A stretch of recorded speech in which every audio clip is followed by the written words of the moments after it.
తమిళ మహాకవి కంబన్ తమిళంలో వ్రాసిన రామాయణం శ్రీ రామావతారం. దానికి సంక్షిప్త తెలుగు సేతన ఈ కంబ రామాయణం. కాసిని మధుర ఫలాలైనా సేవించు లక్ష్మణ అని సుగ్రీవుడు ఆయనకు తీయటి పండ్లను అందించాడు. వాటి వంక కన్నెత్తి కూడా చూడలేదు లక్ష్మణస్వామి. సుగ్రీవ, మా హృదయాలు అవమానంతో సిగ్గుతో నిండిపోయి ఉన్నాయి. ఈ పరిస్థితులలో మాకు అమృతము కూడా విషమే. సుగ్రీవ, నీవు వదినగారి జాడ కనుగొన్న మరుక్షణము మా హృదయాల నుండి కొంత భారము ఉపశమించగలదు. గంగా స్నానము చేసినంత ఊరట లభించగలదు. అన్నగారు తినగా మిగిలిన పదార్థములను తినటం మాత్రమే నా అలవాటు. నేనింక ఎక్కువసేపు ఇక్కడ ఉండలేను. అన్నగారికి ఆహారం ఈ రోజు ఇంకా సేకరించుకుని తీసుకుని వెళ్ళలేదు. కావున త్వరగా నేను బయలుదేరాలి అంటూ లేచాడు లక్ష్మణుడు. సుగ్రీవుడు కూడా రామానుజుని వెంట బయలుదేరాడు. హనుమంతుణ్ణి కిష్కింధలోనే ఉండి వానర సైన్యము భూమి 4 దిక్కుల నుండి వచ్చిన తర్వాత వారిని వెంట పెట్టుకుని రమ్మని తెలిపి తాను లక్ష్మణుని వెంట నడిచాడు. ఆయనతో పాటు అంగదుడు, ఇతర వానర ప్రముఖులు, కొంత సైన్యము బయలుదేరింది. రామచంద్రుడున్న తావుకు చేరుకున్నారు వారందరూ. రాముడి పాదాలకు తన శిరస్సు ఆనించి నమస్కరించాడు సుగ్రీవుడు. సుగ్రీవుణ్ణి పైకి లేపి ఆప్యాయంగా తన కౌగిలిలో బంధించాడు రామచంద్రుడు. పరిపాలన ఎలా సాగుతున్నదని ప్రశ్నించాడు శ్రీరాముడు. స్వామి, నీ కృప నాపై ఉండగా నాకేమి లోటు అని బదులిచ్చాడు సుగ్రీవుడు. ప్రభు, నేనే నా కోతి బుద్ధితో నీ ఆజ్ఞలను మర్చిపోయి ఆలస్యం చేశాను, మన్నించు అని ప్రార్థించాడు సుగ్రీవుడు. ఏడి హనుమంతుడెక్కడా అని అడిగాడు శ్రీరాముడు. 1000 కోట్ల వానర సేనను వెంట పెట్టుకుని త్వరలో మన వద్దకు వస్తాడు అని పలికాడు సుగ్రీవుడు. ఎక్కడెక్కడ నుండో వానర సైన్యం రావడం మొదలయ్యింది.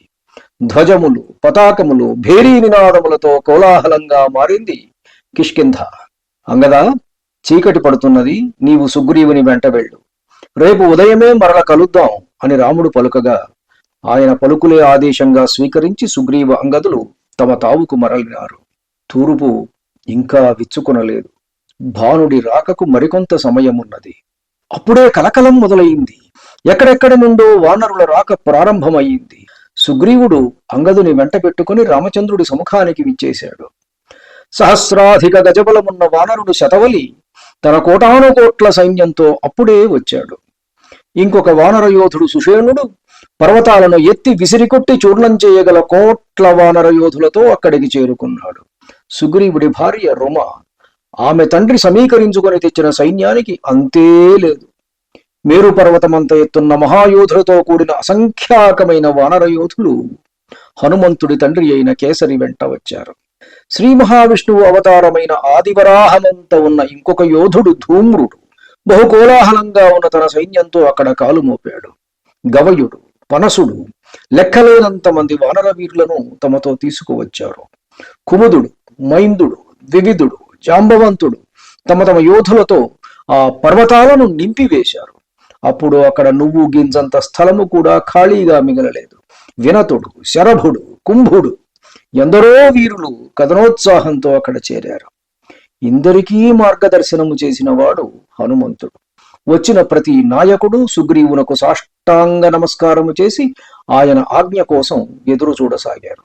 వచ్చిన వానరులెందరో లెక్కకు అందటం లేదు. రాముడి అక్షయ తూణీరంలో ఎన్ని బాణాలున్నాయో అంతమంది వానర వీరులు అతడ చేరినారు.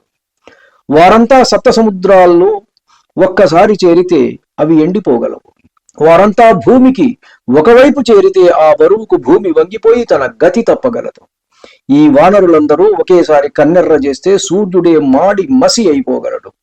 శివుడు తన 3 కళ్లతో కూడా ఒకేసారి వారందరినీ కాంచలేడు.